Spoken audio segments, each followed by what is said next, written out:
Welcome to the Investors Podcast. I'm your host, Dave Broderson, and I can already feel that this is going to be a great episode because today we are joined by the one and only Lyn Alden. Lyn, welcome back on the show.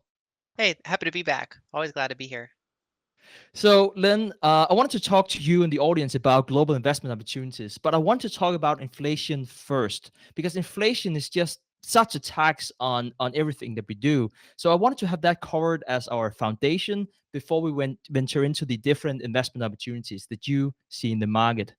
And you recently wrote a great blog post about Treasury Inflation Protected Securities or TIPS. So let's kick this off, and perhaps you could explain how TIPS work and whether it's a good inflation hedge in today's environment. Yeah, so at the current time, we're seeing a pretty good amount of inflation compared to the historical average over the past couple decades. And it looks like in certain areas that's rolling over, but it's still quite elevated, especially compared to bond yields. And so investors find themselves that the risk is that if you hold cash or bonds that are yielding 0%, 1%, 2%, while inflation is 4%, 5%, 6%, you're getting devalued. You're losing purchasing power. And so one of the ways that investors can deal with that is to buy Treasury inflation protected securities or TIPS. And so some countries issue those, as a small part of their sovereign bond market. So my article focused on U.S. TIPS, and basically what they say is, we will we'll adjust the bond coupon that you're getting based on inflation levels, official CPI in the United States. And so that kind of takes away that risk of inflation. But my whole article focused on the fact that tips can be very useful as an inflation defense, but they're not perfect. And so obviously, if you have that extra protection built into your bond, there's no free lunch, and so that comes with some costs. And so the main cost is that the tips yields are lower than normal Treasury bonds. And so in the United States currently, you're getting like a -1% yield on your tips. So you're basically going to earn inflation minus about 1%. So it's ironically you're guaranteed to underperform inflation by owning inflation protected securities, which sounds terrible, but it's one of those things where right now the 10-year Treasury yield is it's under 1.5%, and the inflation expectations by the market are maybe 2.5%, while inflation is currently 5%, right? Because they're expecting that this is not going to stay at this level for a very long time, and that the average inflation over the course of the 10-year duration of this bond will be lower in the mid two range. Now, if that's the case, if the inflation expectations are true, then normal bonds and tips will have about the same return. They basically are optimized around kind of that break even point. However, if inflation ends up being higher than those inflation expectations, like if inflation is 3%, 4%, 5% averaging over the decade, then those tips, despite the fact that they will mildly underperform inflation, will still do better than normal treasury yields that are yielding 1.5%, while inflation's 3, 4, 5%. And so that's the kind of the trade-off that you get by owning tips, is that you're not guaranteed to keep up with inflation, but you have more protection if inflation runs notably higher than people expect. The other big risk of tips is that you're reliant on a government statistics for inflation, which include a specific basket of goods with hedonic adjustments, and people can debate endlessly about how accurate that measurement is. I generally I've done work on this, and I think it at least mildly understates quote unquote true inflation, but everybody has their own unique inflation basket. And so basically with tips, you risk having your official inflation metric not keep up with real inflation, and then you also will mildly underperform even that official metric because of the negative yield. So, it's always hard whenever you ask questions like, so for us investors, which I know I tend to do, because who are us investors? Like, how old are we? Like, what's our consumption? What's our income level? What's our debt? Like, there's so many things that go into a discussion about investors in general. So, our tips, with the flaws that you listed, would you recommend that to any specific type of investor and perhaps not to others?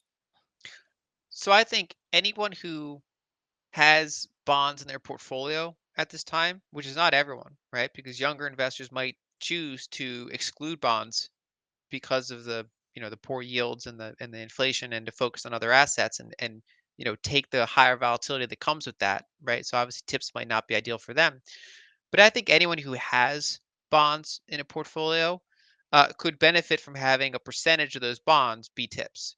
And so I think this is an environment where tips are, I think, useful to have if you own bonds.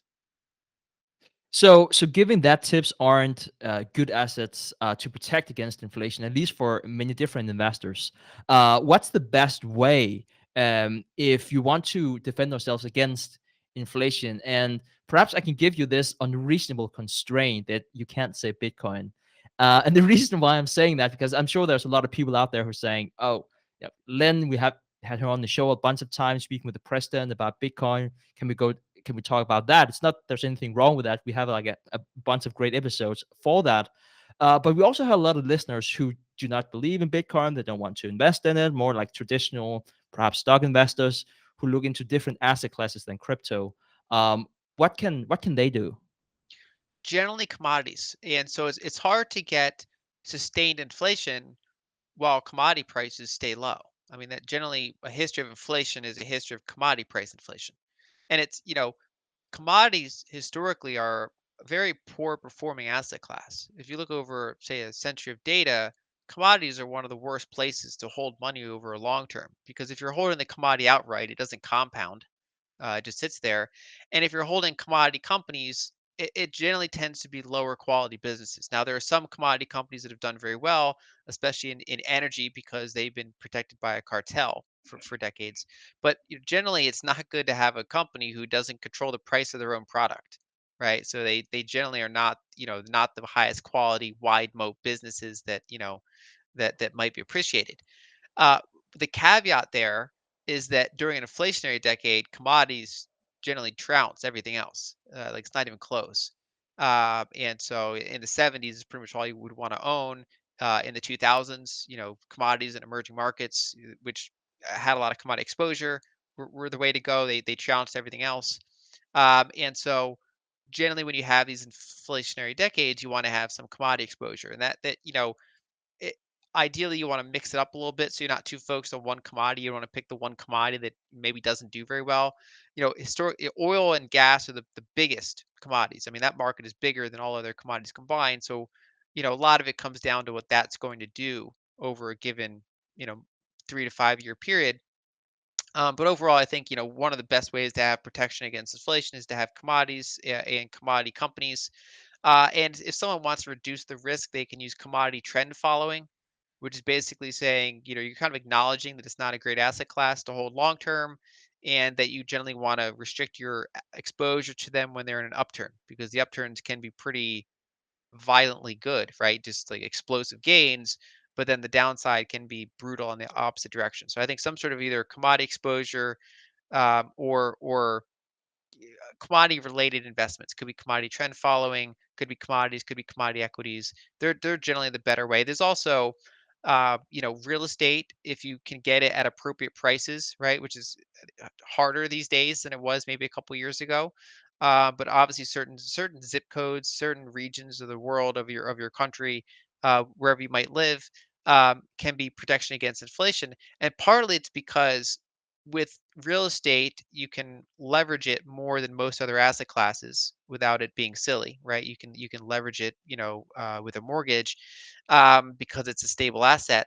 And so what you're essentially doing is you're shorting currency.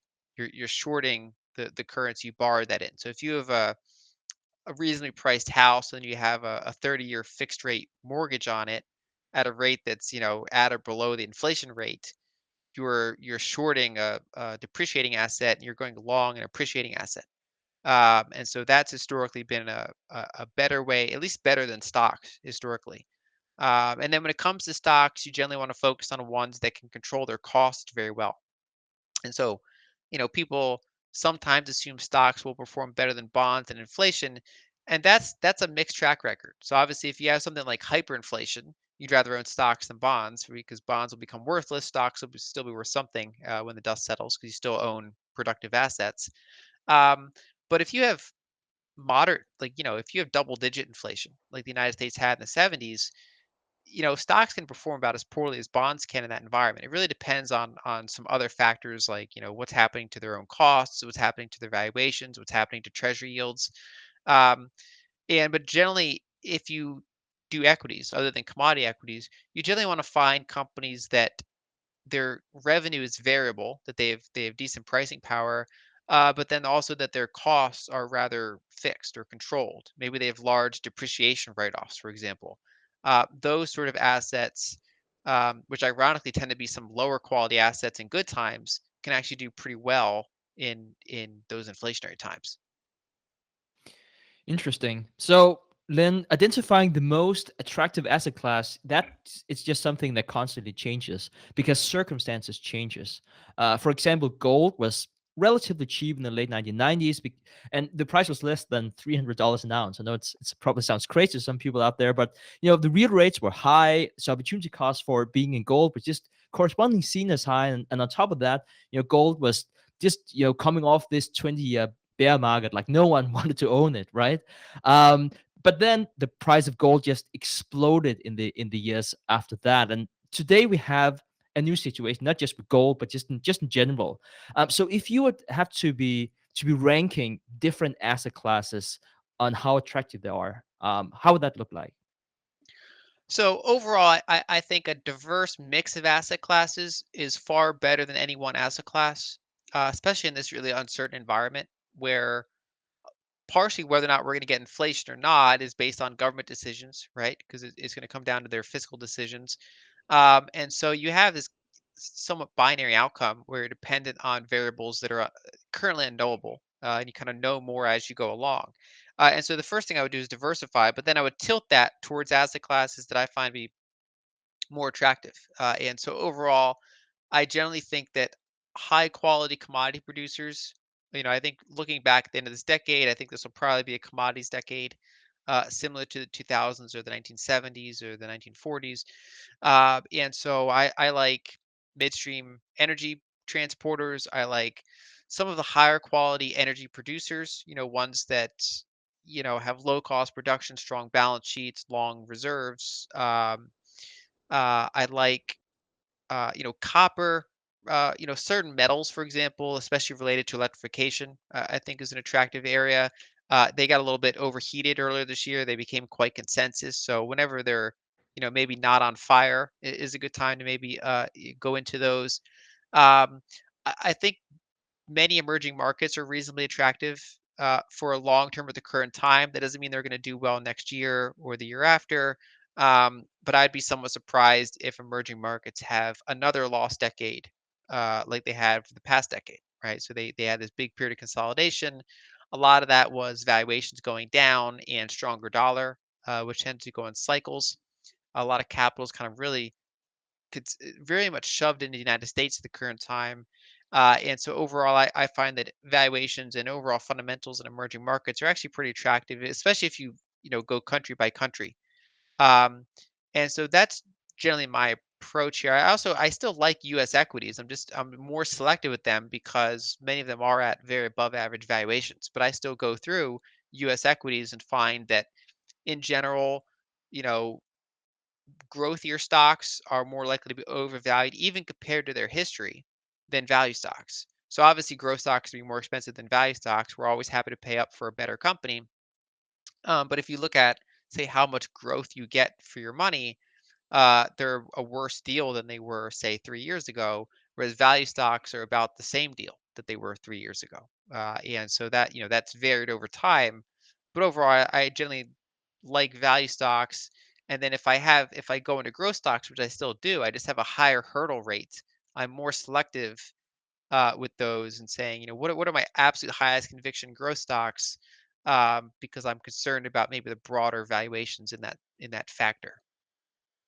So let's specifically talk about equities. I know from reading your blog, this is just an amazing, absolutely amazing blog. And I encourage everyone to go read it. We'll make sure to link to that in the show notes. But what you put on the blog is that you pay attention to CAPE and also the market cap to GDP. that's commonly referred to as the Buffett indicator. That's probably how many of our listeners know it. Um, could you please talk about the methodology of both factors, why you look at it, and perhaps also what the empirical evidence suggests for those two factors? So, in addition to looking at individual company valuations, I do like to pay attention to broad valuation measures for different markets. And so, the most popular one is probably Shiller's CAPE ratio. So that's the cyclically adjusted price to earnings ratio. And the theory there is that instead of just looking at price to earnings, earnings can be quite ephemeral, right? So they can go away in recessions, and then the stock looks expensive. And then earnings can be very high during the peak of the cycle, and the stock looks cheap. And so, Robert Shiller's approach there says, okay, let's look at a full business cycle of average earnings, either for that company or for the stock market as a whole.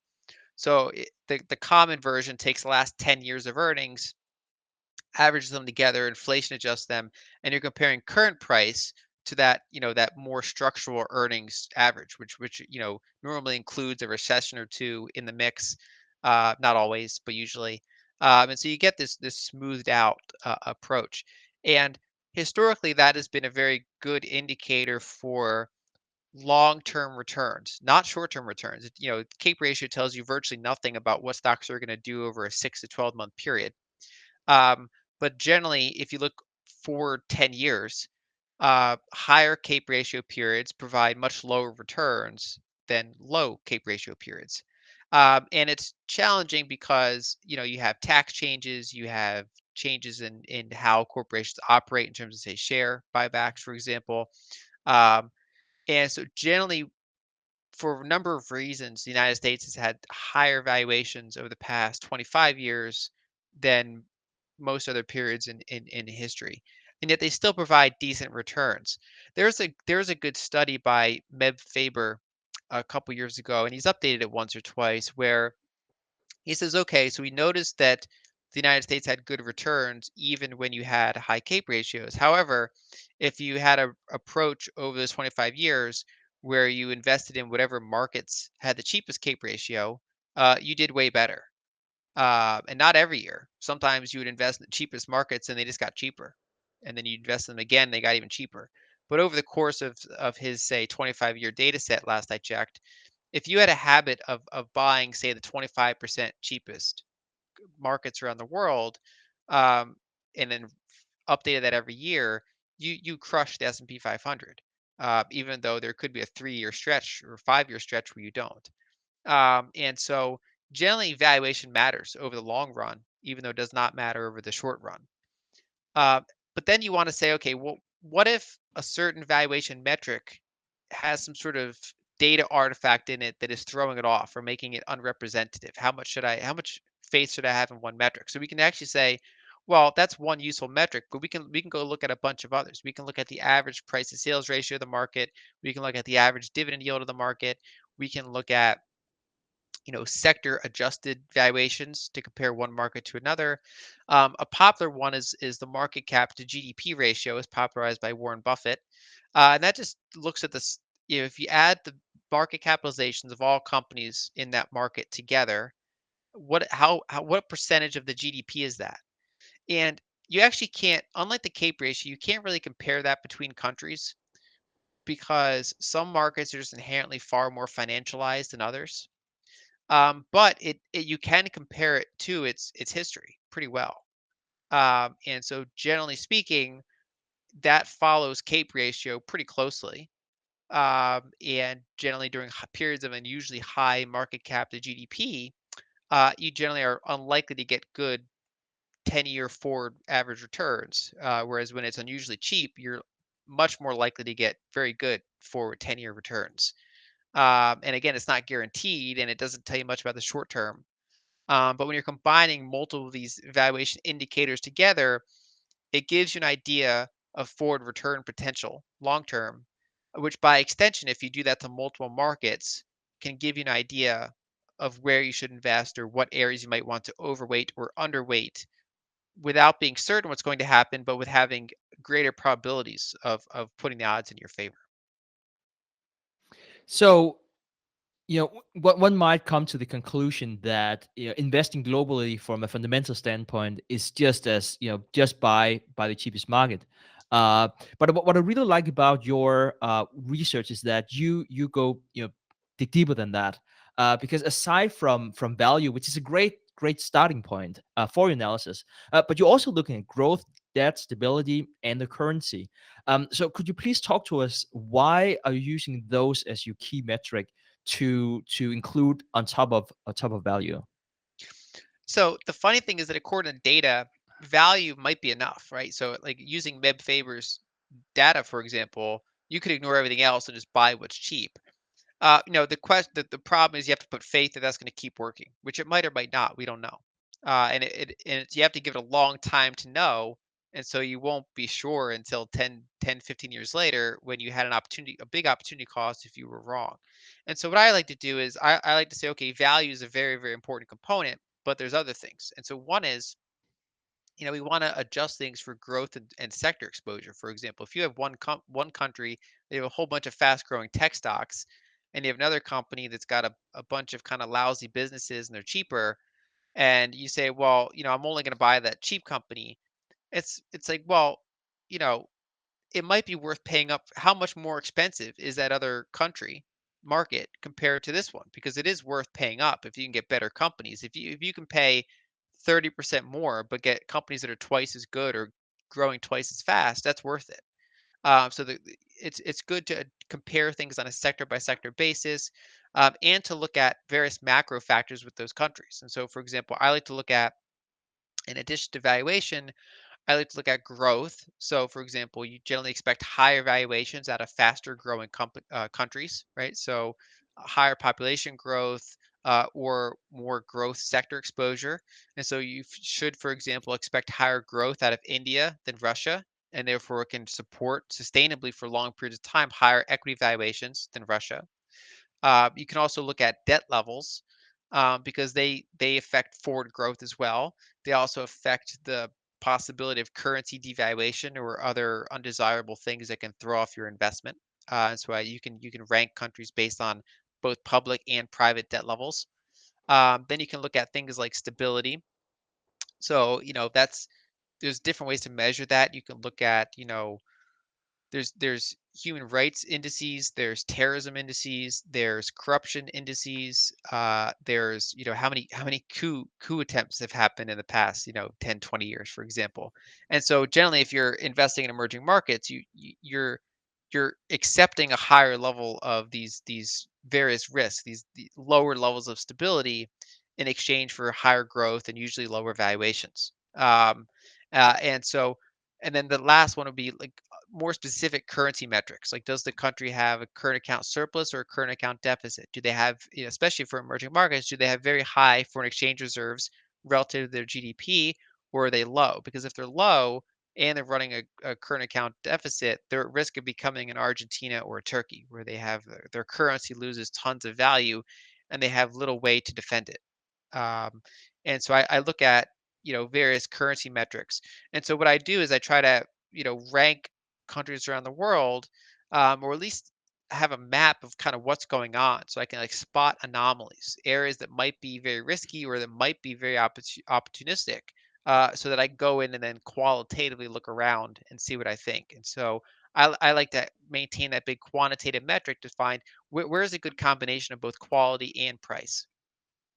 So whenever you specifically look at the US dollar, um, you know, I can't help but think, how do you weigh the euro? Because I've seen a lot of different baskets that's compared to, and the euro always takes up a lot in that basket, for obvious reasons. But it always makes me wonder. So is the dollar strong? Is the euro weak? Is that actually what we're seeing right now, or vice versa? So how do you weigh that relationship with the euro whenever you're evaluating the dollar? Well, so the dollar index is the go-to one, which yeah, the euro is over 50% of that, but you do have the other, 40 some percent of it is a basket of other major currencies. And so that's still a pretty useful metric. But then you want to double check that by going in and comparing the dollar to specific currencies, especially major ones. So how is the dollar compared to the yen? How does the dollar compare to the renminbi? How does it compare to say a basket of emerging market currencies. And so that can tell you, is one currency weak or is the other currency strong? And so historically, the dollar, because we are the global reserve currency and we have kind of a more unusual currency situation than other countries, we tend to go through these big cycles of dollar strength and dollar weakness, um, because we're kind of the funding currency for the rest of the world, and so that has implications. And so over the past 5, 6 years, we've been in what I would consider a strong dollar period, where the dollar is elevated compared to the majority of other currencies. Not necessarily every single currency, but the vast majority of them. The dollar has been elevated compared to, say, if you measure it 10 years ago. Now, over the very long run, the dollar has actually gone down. Say over almost 50 years of being free floating, the dollar has gone down against a basket of major currency comparisons. But it's been these kind of big three waves, right? So you had a big, you had a big period of weakness in the 70s, then you had a huge spike in the 80s, and that rolled over with the Plaza Accord. Then another spike in the late 90s, early 2000s, that rolled over, and then ever since around 2015, we've been in another big spike. And so it hasn't gone as high as the previous ones, but we've remained somewhat elevated, where the dollar is pretty strong, and that has implications. So that's historically strong dollar environments are very problematic for emerging markets that often have a lot of dollar denominated debt. And so that kind of acts as sort of like a quantitative tightening for them. Generally, you have every time the dollar goes through one of those big strengthening cycles, usually some emerging markets get absolutely crushed. I mean, in the 80s, it was Latin America. In the late 90s, it was Asia. And this recent cycle, it's been a little bit more varied, right? So you have Turkey, you have Argentina, and just overall, you just kind of have a stagnation worldwide with these high dollar-based debts that have gone up in value. And so a big thing to watch going forward is this strength of like, is this cycle of dollar strength ending? Because if so, you probably want to be in things like emerging markets and commodities, or are we kind of going higher or staying at this plateau for a number of years, which can prolong this cycle and make it so that maybe emerging markets continue being a lost money for at least a few more years. So, Lynn, I would like to transition into talking about this wonderful report here, and I'm holding this up to the camera, which clearly works a lot better if you're on YouTube than than if you're listening to this as a podcast. But you give all the markets a score, which I found to be really useful and interesting because you're right. Like if we follow the Faber approach, which is very interesting. Whenever you study, like it works for all countries aside from Denmark and Sweden, and those countries are very specific for different reasons. So, um, but there's also a question about accessing. I know that you're spoiled in the States. I live in Denmark, and we don't have the same access. So just because we are like we can see a study like, oh, the Filipino market is just great, or Colombia, whatever it is, that's great, but we can't access that ETF. And so our selection is different generally in Europe. It's just regularly different in Europe. It's not just in Denmark, but all of the European Union. So we have different types of access, and if we can find ETF, we can typically only find one, and sometimes those terms can be outrageous. Uh, but whenever you look across the globe, which countries perform at the top and which at the bottom in terms of attractiveness? Yeah, so the ratings change every year, and they're based on those previous metrics I discussed. So some of them have very high ratings in certain areas and very low ratings in other areas, and they average out to, say, in some cases, like a medium high rating. And so at the current time, and again, this is not based on what's going to happen in 6 to 12 months, because it incorporates things like valuation that don't tell you almost anything about short-term performance. It's more about what areas are likely to do well over the next, say, 5 to 10 years, versus what areas are at risk of kind of meltdowns or doing very poorly. And so overall, at the current time, Southeast Asia scores pretty well among multiple metrics. So that would include, so you can look at a developed market like Singapore. You can also look at emerging markets like Malaysia, for example, India, Indonesia. And so overall, that market was very, very strong, obviously, decades ago. It had another bout of strength in the 2000s decade, but many of those markets have been in kind of a lost decade. But they have generally very high currency fundamentals, generally current account surpluses, generally high reserves relative to their GDP, and just overall decent demographics and growth trends. Um, on the other side of the coin, I'm also pretty bullish on Russia long term. They've done very poorly over the past decade, which was a commodity bear market decade, and obviously Russia is a very commodity oriented market. So if you expect decent commodity performance in the 2020s, then in Russia, generally you get very high quality commodity companies that generally have less debt than their Western counterparts and for lower valuations and often longer reserve life. Now, the cost for that is you put up with some higher degree of political tail risk, right? You don't have the same rule of laws you have in the United States or most of Europe. Um, but many of those companies are very, very well managed. Many of them are managed like their Western peers. I often like to point out that Lukoil, for example, the Russian energy company, has outperformed most of its Western supermajor peers over the past 20 years.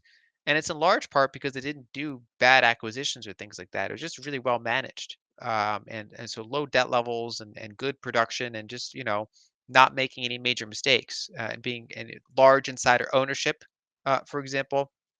And so overall, I kind of like that barbell approach where a lot of Southeast Asia is energy importer and has good growth demographics, and then Russia you have bad growth demographics and cheap, but it benefits from higher commodity prices. And so I kind of like that barbell approach.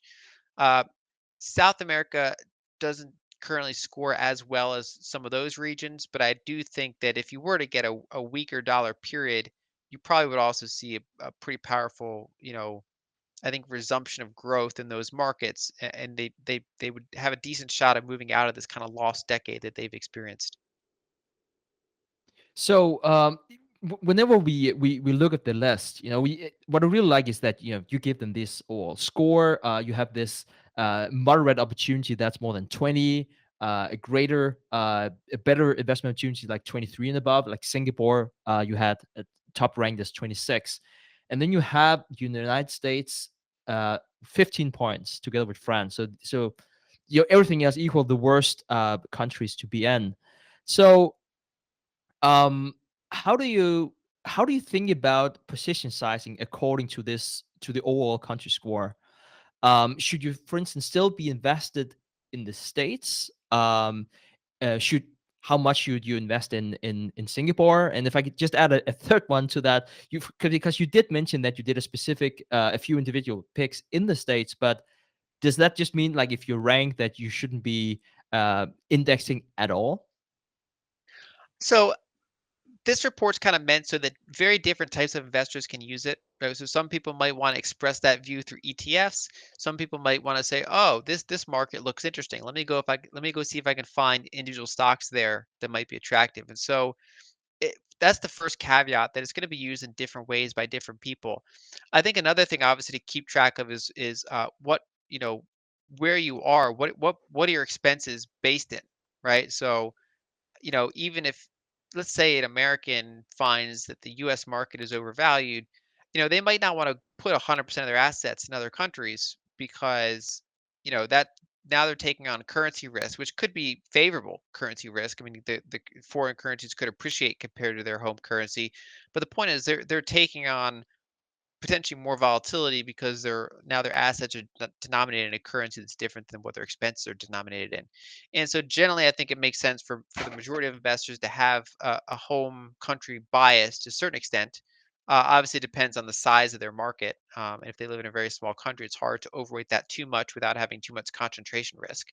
Um, but overall, um, I think generally you start with a home bias, but then you can tilt in certain directions based on where value is. If you generally approach with, say, a value oriented or a contrarian oriented mindset, when a market has done very poorly for a decade and when it's cheaper than normal, and you're seeing some sign. If you understand why that happened and you're seeing signs of reversal, it's worth potentially overweighting that market. And so probably compared to the most Americans, I have more non-American equity exposure than I think the average would. And generally, what we've seen over the past decade is the United States outperformed pretty much every other market. And so we see an usually high just capital concentration in the United States at the current time. It's a very crowded trade. If you look at the MSCI ACWI index, which is one of the broadest indices, the United States market is just under 60% of global market capitalization, which is pretty remarkable. Every other country combined is 40% or 41%. Um, and partially that's warranted, because it's been, the United States benefited from these huge FANG companies, for example. But it has, there's not a lot of more places to get capital to then just keep shoving into the United States. It's very everyone's on one side of the boat. So there might be still a couple stragglers on the other side of the boat, but it's not like we still have tons of people who can get on that side of the boat. And so the big risk, I think, is that if everyone's piled into that trade, and then we go through one of these big dollar bear cycles, and the United States market just performs poorly, that everyone's kind of caught off on the wrong side. I mean, there was a brief moment of time in the late 80s where Japan's market capitalization exceeded the United States market capitalization, and we all know that that went very poorly for everyone involved over the next few decades. And I'm not saying the United States is in that position. Their CAPE ratios were even higher back then. I mean, the Japanese, they had like the highest CAPE ratios on record from what I've seen. So it's not to that extent, but it is a very crowded position, and so I do think this is a time worth, at least for very patient investors, buying quality assets outside the United States, and having some degree of geographic and currency diversification, because on a sector by sector basis, you can generally get higher quality companies for lower prices. Like you can get say an apples to apples comparison, you can get a similar bank for a cheaper price. You can get a similar healthcare company for a cheaper price. You can get a similar tech stock for a cheaper price. And so when you go down that list, generally, I think that there is a lot of opportunity outside of the United States. But in the US, again, we see a larger valuation gap than normal between growth and value. And so I think, commodities stocks in the United States are attractive. I think midstream assets are attractive. I think the healthcare sector is reasonably attractive. I still think a number of value oriented exposures in the US are also attractive. It's just that we're very tilted towards growth at the moment. So, Lynn, we have a huge set of investors here following the podcast who likes to look at individual stock picks, foreign stock picks, and typically not or not always in developed markets. And so I was curious to hear how we should think about currency exposure. Say that our home currency is the U.S. dollar and the euro, for instance. You mentioned Lugar. I remember looking into that many years ago, and like the fundamentals was just so amazing. It was so cheap. So I bought a bunch and the company performed well, but the ruble just plummeted at the same time. So it was a very painful experience. And then as well as today, I do think it's tricky to figure out what's the strength of the currency. Could you talk to us about how do you evaluate that specific currency, and where that might go, short, mid, or long term? Yeah, so there's currencies can move for all sorts of reasons, and a lot of it's sentiment based, right? So around sanctions or perceptions of the country. Um, Now, what's interesting about Russia, they've had some of the biggest disconnects between currency fundamentals and currency performance. And so if you look at countries like Argentina and Turkey, um, they've had very, very poor currency performance, but this was predictable. And in fact, I weighted, Argentina's currency very poorly in multiple reports in a row, leading up to the ongoing weakness that they've experienced. And so, when they exhibit things like low reserves, foreign exchange reserves relative to either their GDP or their money supply, that's a big warning sign for emerging markets because they're very reliant on that. You also want to look for current account deficits or trade deficits. That implies that either their economy is not not producing well, or that their currency is overvalued and it's basically making their exports less competitive and making their imports too strong. And so generally, when you have a structural situation like that, it eventually reverses and can be pretty violent when it reverses. Usually, a recession or some sort of catalyst happens, capital moves out of the country, and suddenly that reverts. It's like you took the escalator up and the elevator down in a way. And so generally for currency fundamentals, I want to find countries with current account surpluses, reasonable fiscal debt situations, and that have high reserves relative to GDP. Another factor for emerging markets is you specifically want to look at dollar denominated debt relative to the size of their GDP or relative to the size of their foreign exchange reserves, because these emerging markets that have these truly spectacular currency failures. It's usually because they owe liabilities in a currency that they can't print, usually dollars. So they borrow from the foreign sector in dollars, and so they're actually at risk of nominal default and hyperinflation because they have no ability to relieve themselves of those liabilities in the way that a developed market can. And so if you look at Turkey, they had huge dollar-based debts in their corporate sector. Their government sector has not been very leveraged, but it's specifically in their corporate sector. With Argentina, it's been the reverse, where they've gone through this so many times. There's actually not a lot of leverage in their private markets, but their government takes on dollar-based debts, and that's been a source of problems multiple times. And that happened with Southeast Asia back in the Asian financial crisis in the late 90s. That happened in South America in the 80s, where these emerging markets that get too much dollar-based debts run into problems. And so if you look at Russia, they have one of the highest foreign exchange reserves relative to GDP among markets. They have, most years they have a current account surplus. They actually run a very tight fiscal situation. Often they have surpluses. Like most countries, they had a deficit in 2020, but they had, they less so than most others. They were pretty conservative with how they managed that. And they also have pretty low dollar denominated debt relative to the size of their economy and relative to their foreign exchange reserves.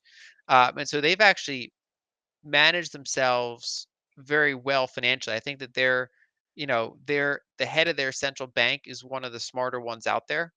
And I think she's done a very good job. But they obviously have other issues. So one is, Putin is not very popular on the world stage for good reason. They have human rights issues. They have corruption issues. They have sanction issues, and then they're also heavily exposed to commodity prices. And so, when oil was crushed last year, obviously the ruble lost a lot of its value, at least temporarily. And going forward, I'm pretty optimistic on the ruble. If you look at, most of the fundamental aspects around it, especially if you get an ongoing commodity bull market, that should be pretty good for the currency over time. Another thing you can look at, for example, is the Big Mac index, which says, if you do a purchasing power parity comparison, that's another way of kind of measuring if currencies are overvalued or undervalued. And by most metrics, the ruble's undervalued, especially when you again look at all those other metrics.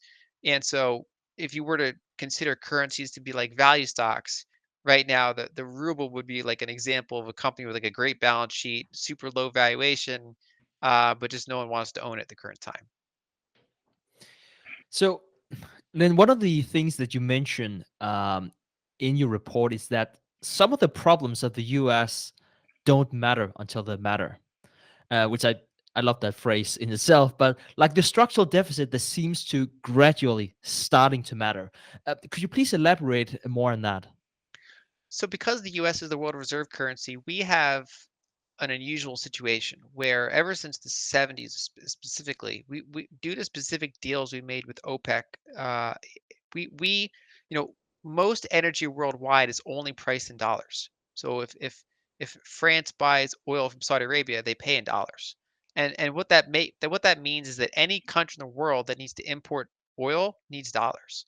And so that has made it so that essentially US it props up the value of the dollar, so it makes our exports less competitive and it gives us more importing power. And so for the United States, the downside for us is that we started running these massive structural trade deficits. that they just never close. It just pretty much keeps getting bigger over time, and that supplies the rest of the world with dollars. And those countries then take those dollars, and it filters up to the central banks and the sovereign wealth funds, and then they reinvest those dollars.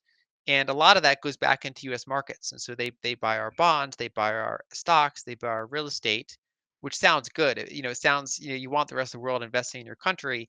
But the downside is that it means that our net international investment position keeps deteriorating. Basically, the foreign sector owns a larger and larger percent of our productive assets. It's like we're becoming kind of a nation of renters as the foreign sector increasingly owns our most valuable things, our land, our companies.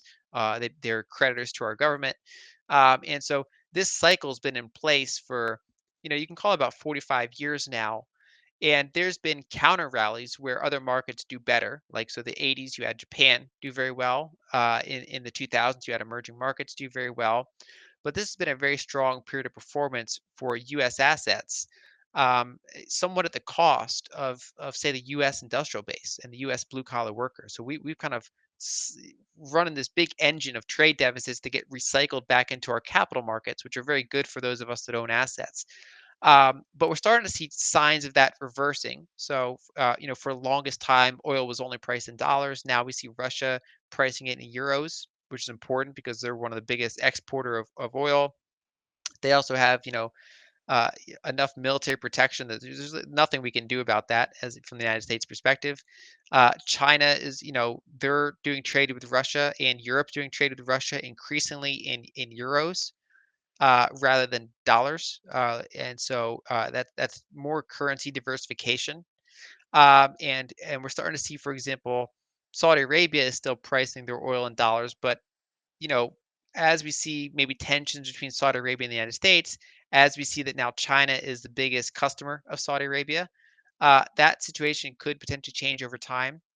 And so overall, this system has probably run its course. The rest of the world is finding it, restrictive, and Americans, especially those, that didn't benefit from the huge appreciation in capital markets, are also finding it rather restrictive. And so I think, for a variety of kind of just mathematical reasons and geopolitical reasons, that is probably going to change over the next decade or so. But it's one of those things that it's got a very strong network effect and takes a lot of time to change. And so we're used to this big trend of, say, bond yields going down, the United States running these big trade deficits, the rest of the world shoving that capital back into U.S. equity markets. But I think that, as we go forward, that could start to look pretty different. And that, if that does start to look different, if that starts to turn, generally foreign markets could have a big catch-up period, similar to what I would describe in the 2000s decade, where, the going into the dot-com bubble, the US outperformed everything else. You had a strong dollar. But then when that reversed, US equity markets did poorly for a while. And once the dust settled, you had a huge boom in emerging markets and commodities. What do you think that the Chinese game plan here is in terms of currencies? Like, whenever you see this increase in trade that's been settled in euros, is that where it's going, or is it more like an intermediary step into the whole China's increasing power, one belt, one road, being the most important trading partner for more and more countries now than the states, and have been for some time. Not necessarily just in volume, but number of countries.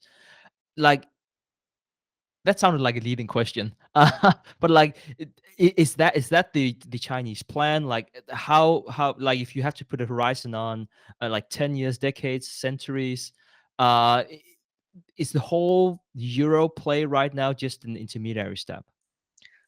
I think so. China's long-term goal is that it wants to be self-sufficient and powerful. And in this current framework, it's still reliant on the dollar in many ways. And because, as we discussed before, at least until very recently, most energy pricing, most commodity pricing globally was dollars. And the United States likes that because we can sanction any country that doesn't play ball. We can cut them off from the dollar-based system, and that makes it very hard for them to secure the things that they need to get. And for China, They are a huge export nation in terms of manufactured goods. They're also good with technology in recent years, but their big Achilles heel is that they're a huge energy importer and commodities importer broadly. And so, in order to make sure they get enough energy, get enough food, they have to ensure that they can have commodity exposure. And so partially the Belt and Road Initiative is to, make sure they have access to infrastructure and reserves in those different countries that they can get the commodities that they need. Two, they want to be able to diversify the the the ways that they acquire them. So they don't want to be exclusively reliant on the dollar like they used to be in order to get those. And so that the first step is that it just includes diversification. So dollars and euros, if in the worst case scenario their dollar access gets shut off, they still have the euro route that they can go through. And so Russia will still sell them, oil in euros, even if both of them were cut off from the dollar-based system. So there's that. Longer term, I mean, obviously China is interested in launching its central bank digital currency, and so that can potentially reduce the friction of using its currency with some of its trading partners. And so, there's no indication that China wants to have the same sort of global reach as the United States has had, both militarily and with its currency, but it certainly wants regional sovereignty. Like it wants to have control over its own region, and it wants to not have any sort of foreign power be able to cut itself off from the financial system. And so we've actually been in a weird case where, for most of this 45-year history of the petrodollar system, the United States has been the largest commodity importer, and it was in our currency. Now we have this weird situation where China is the largest commodity importer in many cases, and they're using the second biggest commodity importer's currency to do it. And so they have a pretty strong incentive to diversify the currencies, and then ideally in the long run for them to use their own currency as much as possible. At least, not that other countries will necessarily use their currency, but that China will be able to use it with some of their trading partners at least. So a lot of Europeans and Americans, whenever they think developing markets, they're thinking India and China. Like there's just so many interesting narratives, not just the size of the population. Especially India has an attractive demographic outlook, a lot more than China has. Um, but if you had to compare India and China, like which of the two countries are most attractive for investors and why? I think it depends on the time frame. And longer term, I think India has more opportunity. With the bloodbath we've seen in Chinese equities this year, combined with rather strong Indian equity growth, I think China is a more interesting contrarian play, right? So this I could have had a very different answer if I was asked maybe a year ago. Uh, Whereas now I'd actually maybe lean a little bit more towards China than I normally would have. But basically, the difference is that India has stronger demographics, and so their population is expected to overtake China's quite soon. And because India didn't do the one child policy that China did, and so they have a younger population on average and a faster growing population. So they have that going for them. Two, a large part of China's growth over the past decade has been from leverage, and so they're about as leveraged as the United States is now, and it's in slightly different areas. And so, for example, China has less leverage on the sovereign level than most developed countries, and they have kind of moderate leverage on the household level, but their corporate sector has had a very large debt bubble, particularly in the real estate area. And we're seeing some of the negative implications of that play out now with, say, Evergrande, risking of defaulting. And so we're going to see how far that goes. That they seem to be finally addressing some of that and letting that play out. Um, and it remains to be seen how much contagion that will have. But essentially, if you were to compare China and India over the past decade, they both grew very quickly, but China used leverage partially to grow at that speed, whereas India did that rather unleveraged. They did not build up large amounts of leverage on any of their public or private, you know, platforms to have that growth. It was more organic growth. Uh, the other difference is that China has a higher per capita GDP at this point. Decades ago they were closer. So in some ways, China's model's been more successful in the sense that they've been able to that top-down organizational structure has been able to, for better or worse, accelerate certain things, and the leverage has increased average standard of living in China compared to India. But the question, of course, opens up is how sustainable that is, right? So with India, you have a democracy. Obviously, there's still human rights issues there, but it is a democracy, and you have better demographics, and so that's generally how I would sum up those two differences between those two countries. Also, China has been very export driven, whereas India is much less export driven. It's more somewhat separate from the rest of the world. Obviously, it's very strong in software, so it exports software services, and it does, it imports and exports various things, but overall, it's less tied in with the global economy than China is. Lyn, thank you for sharing your framework for global opportunities. Could you talk to us about how investors could build his or her own personalized global portfolio? What should we consider? How do we do it in practice? So I start out with a big diverse mix, right? So I've uh, companies from my country, which is the United States. I have foreign companies, and because over the very long term, equities are the big compounder of wealth. Generally, equities or real estate are the ways we compound wealth over decades. And then you can look around for certain counterbalances, right? So there might be environments where you want bonds in your portfolio, and then you can choose, what types of bonds are most attractive. Do you want them as a big deflation hedge, or do you want to have them as dry powder to rebalance into more equities?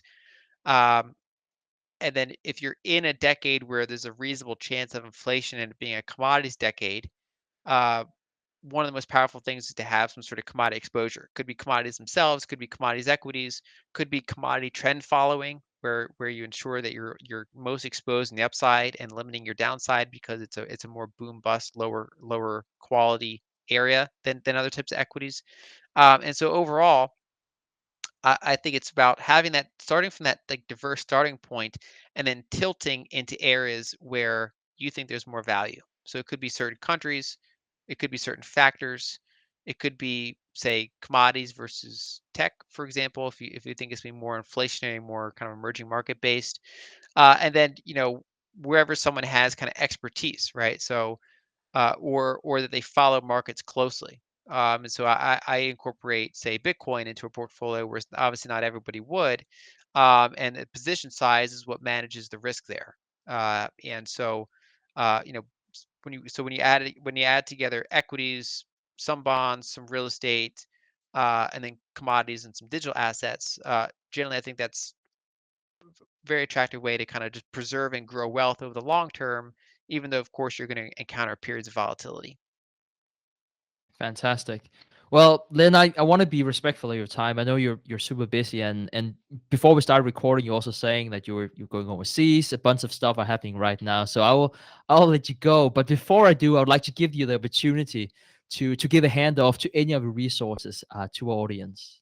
I appreciate that. Yes, I'm at lyndalden.com for people that want to follow my work. I have free newsletters, free articles. I also have a low cost research service, and I'm active on Twitter at Lyn Alden Contact.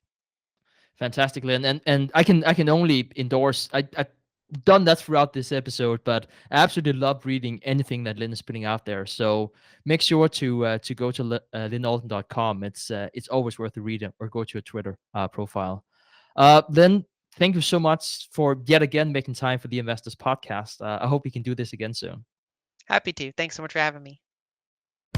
Thanks for watching. Make sure to subscribe and hit that notification bell so you don't miss out on the next podcast episode and new investing resources. What are your takeaways and thoughts on this discussion? Let us know in the comments section below.